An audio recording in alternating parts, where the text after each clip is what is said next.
you two quick little stories on program grads while they set up the lunch, because we're about to do lunch. So this is Craig Butt from the Newfoundland government. So if you've never been in a room with Newfoundlanders, it's a great experience. They're so much fun. And they have such a strong accent. We had a great time with these folks. But there's Craig, and he is with the Newfoundland government. And he embarked on a program, once he finished the program, he embarked on an initiative back in the workplace. And one of the reasons I've included this legal edge, if you just want to flip to page 11 of the legal edge, we interview our grads because we want to know, how have you used this in the workplace? How can we demonstrate that there's been return on investment for organizations? So it's page 10 is where it starts.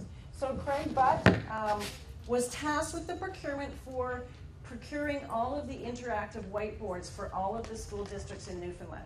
So huge procurement process. One of the things that he clearly got from the program was the confidence to go ahead and do significant market sounding on the front end before even going out to market.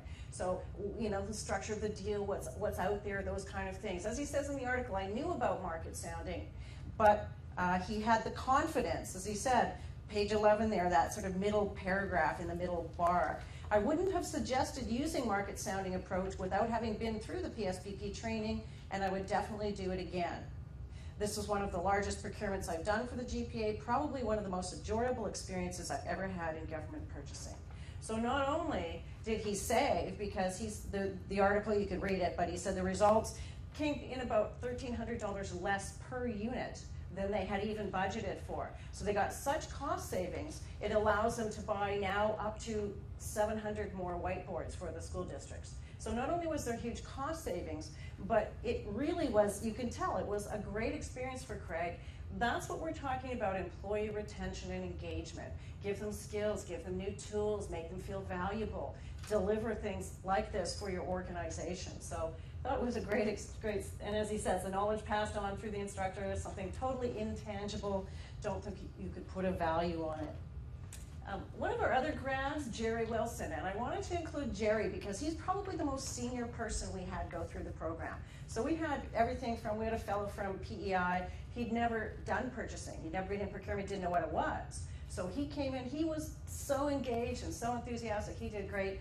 Then we have Jerry Wilson at the other end of the spectrum. So he's coordinator procurement for the regional school district in the Annapolis Valley.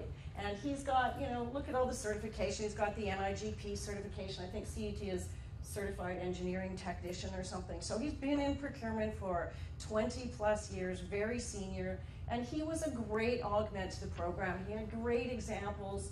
And this is the quote here is in response to, out of a scale of 1 to 10, how would you rate the program? 10, and I tell you, I don't give 10 very often. It's an awesome program.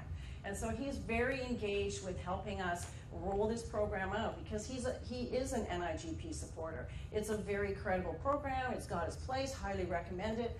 But the PSPP fills a gap that isn't currently being filled. So he's trying to get us, we're working with the Atlantic Public Procurement Association to bring this to their membership